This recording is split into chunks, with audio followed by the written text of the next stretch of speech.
The documents they tried to bury are now sitting right in front of me. $14 million. Gone. And Meghan Markle's legal team is working overtime to make sure you never find out where it went. Let that sink in for a moment. $14 million.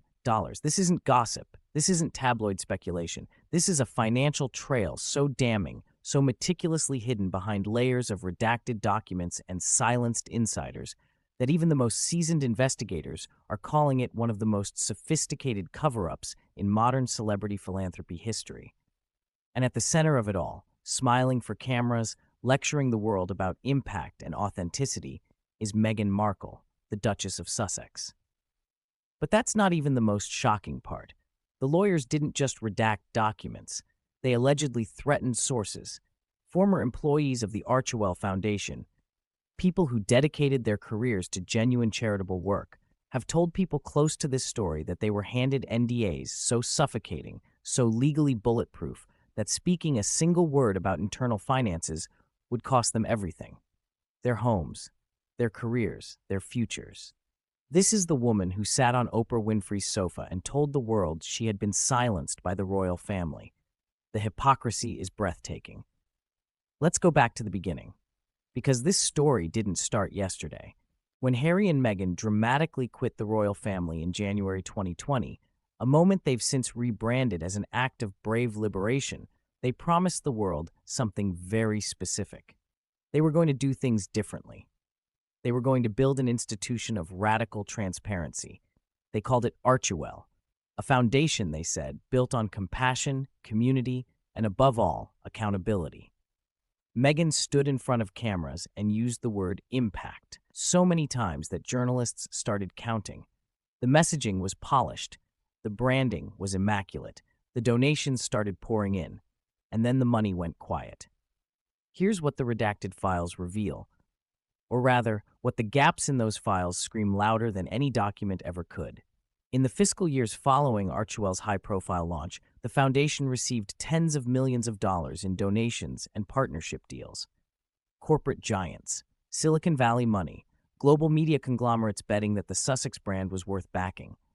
On paper, Archewell looked like a philanthropic powerhouse.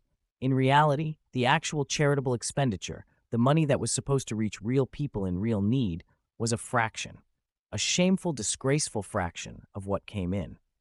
But wait, because it gets worse. Investigative financial journalists who have been quietly tracking the Archewell accounts for the past 18 months have identified what they describe as irregular fund flows, money moving between entities, payments to private consultancies with opaque ownership structures, expenses categorized in ways that, to put it diplomatically, stretch the definition of charitable purpose to its absolute breaking point.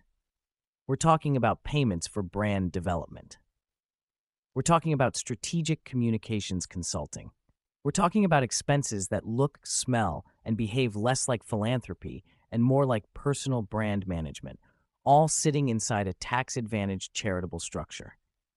This is the secret they don't want you to understand. And now the lawyers are moving. Not to cooperate with investigators, not to open the books and prove the critics wrong. No, the lawyers are moving to suppress, to threaten, to bury. Multiple journalists who have requested financial disclosures under standard transparency frameworks have reported receiving aggressive legal correspondence warning them against publication. One reporter, a veteran with 30 years of experience, described the legal pressure as unlike anything she had encountered in her career. When a charity is more focused on silencing journalists than serving its mission, you have to ask yourself one very serious question. What are they hiding? But that's still not the most damaging part of this story. Here is where it gets truly explosive. Here is where the status conflict at the heart of the entire Sussex operation becomes impossible to ignore. Because while Meghan's foundation was allegedly playing fast and loose with donor money, while the lawyers were drafting NDAs and threatening sources, Prince William and Princess Catherine were quietly, methodically, transparently publishing the full financial accounts of the Royal Foundation. Every pound, every project, every outcome measured and reported. The contrast is not subtle. It is devastating. William and Catherine run a foundation that donates substantially more than it spends on operations. The numbers are public. The auditors are independent. The outcomes are verified. Meanwhile, Archewell's operational costs as a percentage of total revenue tell a very different story. A story of an organization that appears to spend an extraordinary amount of money simply existing, simply maintaining the brand, simply keeping the Sussex machine running. And the money that was supposed to change lives? The money that donors gave in good faith because they believed in the mission? Follow that trail and you hit walls. Redacted walls. Legally fortified walls. Now here comes the moment this story changes everything. The document that investigators have now obtained, and I want to be very precise about this, is an internal financial summary that was never supposed to leave the room it was created in. It details, with extraordinary specificity, the allocation of a $14 million tranche of funds received by entities connected to the Sussex operation between 2021 and 2023. The breakdown is a disgrace. A significant portion, and we are talking about a number that will make your jaw hit the floor, was directed not toward charitable programs, not toward the communities Meghan so eloquently described in her speeches, but toward what the document labels as narrative and legacy infrastructure. In plain English, image management, personal PR, the construction and maintenance of the Meghan Markle brand. Donors gave money to change the world. The money changed Meghan's public profile instead. The insiders who have seen this document, people with no axe to grind, people who were genuine believers in the Archewell mission, described their reaction in one word: betrayal. One source, speaking anonymously because the NDA still hangs over their head like a guillotine, used language I won't repeat in full, but the essence was this: we were told every day that we were doing something meaningful, and then you see where the money actually went, and you realize you were building a monument to her ego. And Meghan Markle has said nothing, not one word. Her representatives issued a statement, the kind of slick, lawyer-approved non-statement that says everything and nothing simultaneously, describing the foundation's work as impactful and its finances as fully compliant. Fully compliant. That's the standard now. Not generous, not transparent, not genuinely charitable, just compliant. The bare legal minimum dressed up in the language of revolution.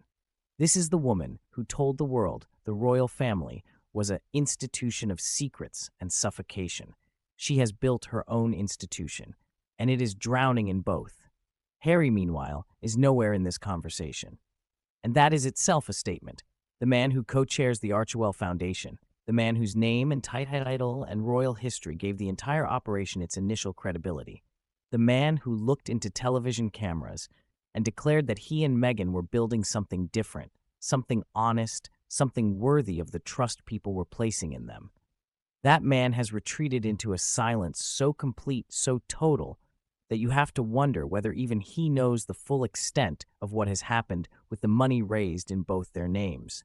Or worse, whether he knows and has chosen once again to say nothing. This is the pattern. This has always been the pattern. Speak loudly about accountability. Build walls of legal silence around your own. Lecture institutions about transparency. Redact your own documents. Tell the world you were silenced. Silence everyone around you.